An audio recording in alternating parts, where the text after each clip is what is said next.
to TMXing Adventures. My name is Lisa Keegan and I'm here today to show you how easy life can be with a Thermomix on the bench. If you don't have one already, watch along and see today how I can make this recipe that I've never made before easily and simply in my Thermomix. Now this is a brand new recipe to cookie do. I'm excited to show you this, so let's get cooking straight away. So when I'm at the beginning of a recipe, I can scroll straight down and I can see what I need, my ingredients, my steps. Most of the time I've checked that on my app on my phone or on the Cookie Do website, but then I can just go straight to start cooking. Now I know this recipe has a cook time at the beginning where it's cooking off some sweet potatoes. So these are beautiful sweet potato bread rolls. They are gluten filled. Those of you who follow along, a lot of you guys are gluten free and dairy free. This recipe, sorry guys, not for you, they're for your loved ones you want to give food to, okay? So I'm just going to go with 800 grams of water. That will be enough for this recipe. Some salt in the water to steam. I'm going to skip that as well. Insert your simmering basket. This comes with your Thermomix. When you get a Thermomix, everything's included. You can make this on a TM31 and a TM5 as well. Obviously, you may need to do it step by step. Sign up to the 30-day free trial of Cookie Do and go through it step by step. But it can be done in those machines as well, or any other type of thermo cooker. So insert the simmering basket, and then it's asking you to weigh in sweet potato, cut into pieces. So I haven't peeled it, I've just washed it, diced it into chunks about this big. Okay, how easy is that? Little short, doesn't matter.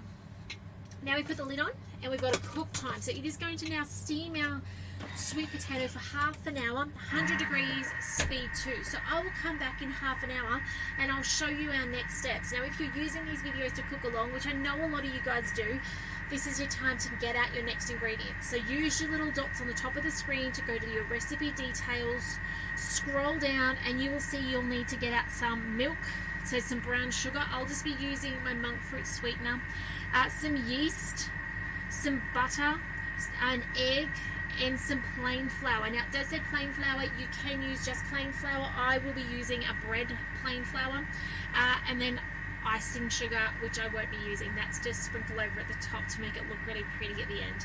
So they are the ingredients you'll need to have out for the next step in half an hour time once this sweet potato is cooked through. Keep an eye on that sweet potato though. I reckon the size I've cut them, it said 2 centimeters, mine were probably 1 centimeter. It probably only takes 15-20 minutes. So feel free to actually come back, check, put a little knife into them, see if they come out soft. If they are soft, we can stop and move on to the next step then. But I'll see you once this sweet potato is cooked and show you the next part of this recipe. So we'll see you soon. Bye guys. Okay guys, I'm back. It has been going now for about 18 minutes and I'm going to guess that the sweet potato is probably done. So to stop a step halfway through, it's really simple. We just push the selector and override the guided cooking. Now you'll notice there is a cool down period for safety reasons. So we'll just wait until that's done. It's a 20-second cool down if it's really, really hot. We're going to see the arms release. You'll notice as well, just a little point here, that the arms actually release at different times. They don't go simultaneously. Again, safety feature of the TM6. So there you go. See, one went and then the other went. Flip your lid off and just watch out for that steamy hot water. Now your spatula, in case you haven't realized, is the removing device for your simmering basket. So you can just slide it straight into the little hole there. I'm going to flip the lid open though, just so I can get this out later. Yep, they're definitely cooked in there. And just slide it on in. No need to be rough with it. It's really easy as that. You don't have to have this lid open. For those of you with a TM6, you might have it closed. It really depends what your next step is with this. So I'm just going to put this aside and we're going to tip that hot boiling water out. Excuse me while I do that in the sink, which is down the bottom here. And we need that bowl ready to go. It's all nice and hot. Love steaming stuff in the Thermomix. It's so easy. Just be cautious, your bowl will be hot for a little while still. So we're going to click on next, remove the simmering basket with the aid of spatula, and what does it say? Cool for 15 minutes. I'm not going to do that, okay? 15 minutes, I don't have the time for that. Just say that.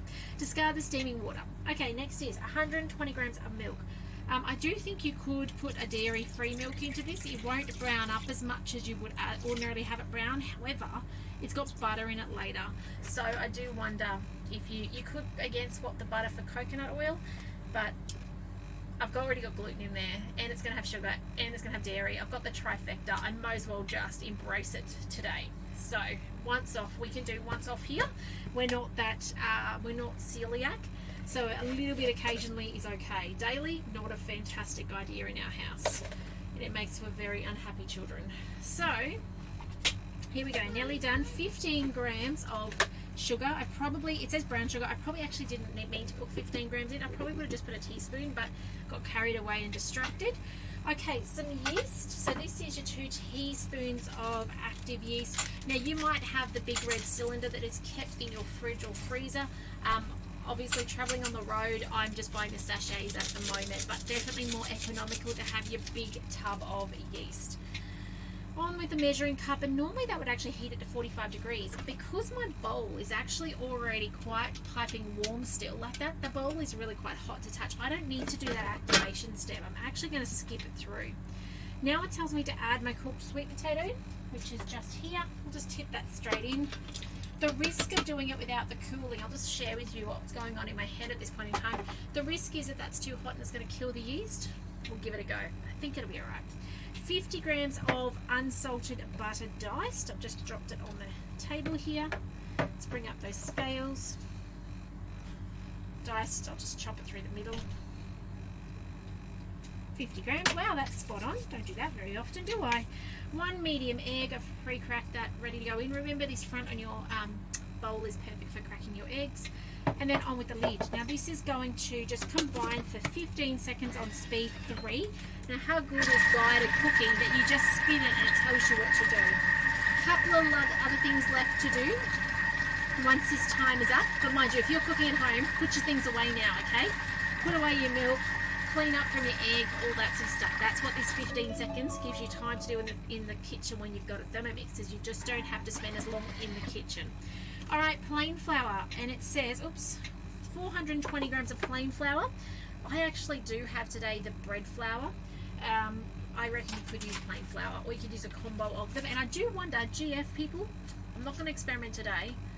I wonder if you could use GF flour, because it is saying plain flour. So maybe watch this space for a bit of an experiment in the coming weeks. I do wonder, okay? Not promising that it'll work, but just the fact that it's not saying the baker's flour. Now, by the way, again, normally I would have my big barrel of baker's flour. However, because we are on the road and weight is important for us, I am using like a different version of strong bread flour. So, okay, some salt. Where is my salt gone? I have no idea. We'll come back. I'll put that in a minute, because now it's going to knead, and it's going to knead through for 3 minutes. So we just turn the selector to make that go. I've lost my salt. So I'm going to come back to you in the 3-minute time, and I'm going to show you how we put this into a cake container. I'm going to actually use a loaf tin today to finish it, but I've got to find that salt. So I'll get back to you in 1 minute. See you soon, guys. Alright guys, I have just taken that lid off. I want to have a squizzy in there. It's come together nicely, and the knead time is nearly done. There we go, it is done. Now, as I mentioned, I'm putting mine in a loaf tin. This is a loaf silicone tray. This is from the Mix Shop. I've used it a few times on the road. I just don't feel like playing with bread rolls today, to be honest. And also, I know that it will shorten the time as well. Don't know if that was supposed to be another knead time. No, it's all good. Alright.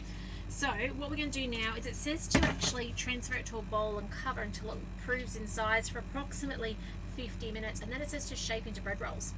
I'm shortcutting that because you guys know I'm the queen of shortcuts when I can. Let me just show you this beautiful dough. Check that out. Look at that color. So what I'm doing is I'm going to go straight into here.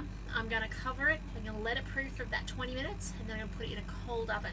I'm going to turn the temperature up then to the, let's have a look, 180 degrees. And those of you who have had a demo, you will have seen this process before with bread rolls, where we actually take it straight out of a Thermomix, we shape them, we cover them, and then we put them into a cold oven, turn the heat on, and allow it to do a second prove within that oven. A really great way if you're in a hurry to get the food to the table. So this is my dish I'm going to use. I'm just going to try and put it in. Actually, I'm just going to do it this way. Why am I trying to scrape it out? Turn the little cog on the bottom, okay, to make it fall out. Turn that cog. Now you'll notice that glutinous dough before it's relaxed is super tough to work with.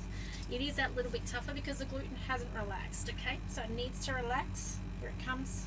I'm hoping it's coming out the bottom. Here it is. There we go. There we go. So that took a chunk of it out. There's still some remaining, so I'll just grab that out as well.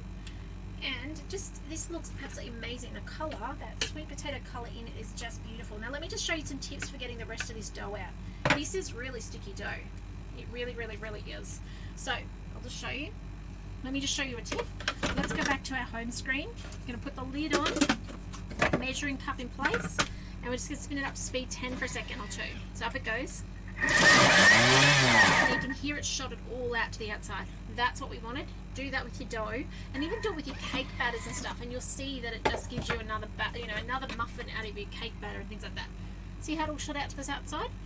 So now we're just going to get my spatula in and get as much of that as we can out. As I mentioned, we're going to cover and prove it. If I can get it out, it's a bit sticky, my goodness. Keeping it real. There we go, get the hands in. And prove it probably about 20 minutes. It's going to be nice and fluffy. It's going to be at least another half the size of what it is now. And then, there's that last bit. I want to spread this out, by the way, guys. I don't know. Let me see. How can I do this so you guys can see it? At the moment, it's in a big clump. Alright. If I hold it back here, there you go. I just want to spread this so it's out to the corners in here.